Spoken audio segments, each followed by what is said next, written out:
this is the part where I want to kind of take this and flip it to the 49ers. Mhm. Obviously, you're frustrated as an organization, you're frustrated as a player, things aren't going your way.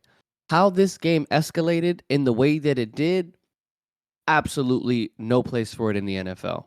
Are you talking about Trent just will just go ahead, Trent go ahead. Williams and how he reacted throwing Kayvon Wallace to the ground like a child in the middle of a scuffle. And then you have Greenlaw punching at the ball multiple times out of frustration, which, again, we understand it was the ball, but you can't do that. God forbid you miss, you punch somebody. And then how the 49ers just pretty much acted as a team in that second half. I mean, what are your thoughts on how the 49ers basically threw tantrums? Well, I mean, for me, I basically attribute it to just a lack of discipline. And Kev, I mean, let's not get this lost in translation here. The 49ers defense, even though that Brock Purdy got hurt and you could tell the offense was stifling just because they couldn't get anything consistently going, they were playing extremely well in portions of that first half. So the way that I see it is the defense started falling apart when they were getting these costly penalties over and over and over again. I mean, I believe in the drive where the Eagles broke the tie from 7-7 and ended up getting a touchdown to make it 14-17, I believe they had 3 penalties as a unit on that drive alone. And these were costly penalties. Some of them were on third down. And just you have to have better situational awareness in those circumstances. And obviously Josh Johnson made it kind of worse because he ended up fumbling the snap on a drive underneath the 2-minute warning.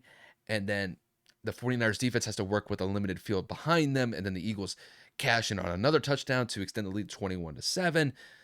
And it just seems like at that point, like the 49ers defense, they were already on their heels to begin with. They were already probably frustrated about the circumstances. And I think it's just this internal feeling. It's like, man, it's just not our day today. And on top of that, you have to go out more. You just got to go out harder to try to make plays to get it back into your favor, to just swing some sort of momentum in your favor. And then to me, what really kind of set this whole downward spiral for their defense was, I believe, on an Eagles punt, they ran into the kicker. And it wasn't just running into the kicker where it's a 5-yard penalty. It was a 15-yard penalty for roughing the kicker. So, or roughing the punter, I should say. And then you have the situation where you have Greenlaw punching at somebody like 3 or 4 times after the whistle. You have Trent Williams getting involved in shenanigans. Like it seemed as if just the pressure finally got to them, and they fell underneath the pressure. They broke, and I think it was just a multitude of circumstances that just kind of combined all together. And once those circumstances come together, or those consequences come together, you're going to have that type of result. And it was an ugly finish to the season for the 49ers as a unit. Obviously, you don't want to have injuries be the primary reason why, but then you just have these costly turnovers, not costly turnovers, these costly mistakes defensively, guys getting hit for unnecessary roughness penalties, unsportsmanlike conduct penalties. Like it was just an unmitigated disaster as far as I see it when it came to the 49ers. But all of it really stemmed from Brock getting hurt. I think if Brock stayed healthy throughout that game, I think we have an entirely different situation in this game. It just didn't work out that way. But as far as I see it, you just have to be better underneath the pressure, and you still got to perform to the best of your abilities. Obviously, these guys try to.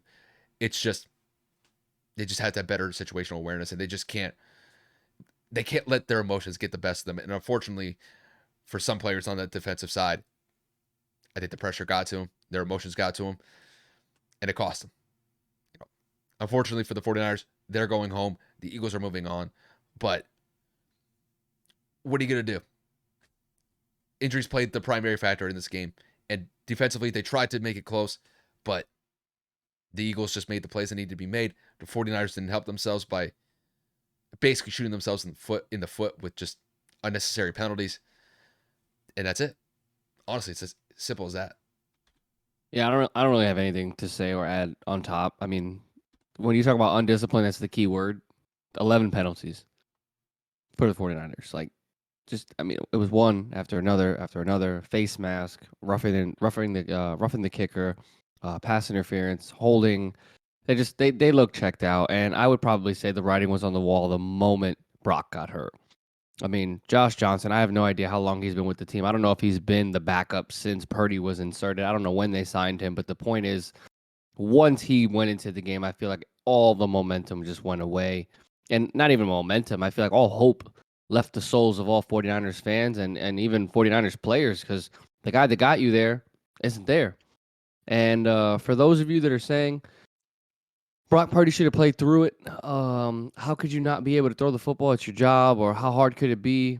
You know, because social media tends to think that they could do the jobs better. I don't think you understand when you hurt your UCL, which is the ligament in your elbow.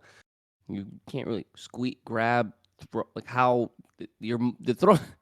I'm not stuttering on purpose here. I'm baffled at how people are trying to create this as Brock isn't man enough, isn't tough enough. He shouldn't even be out there. If you can't handle a little elbow injury, wrap him up, tape him up, whatever.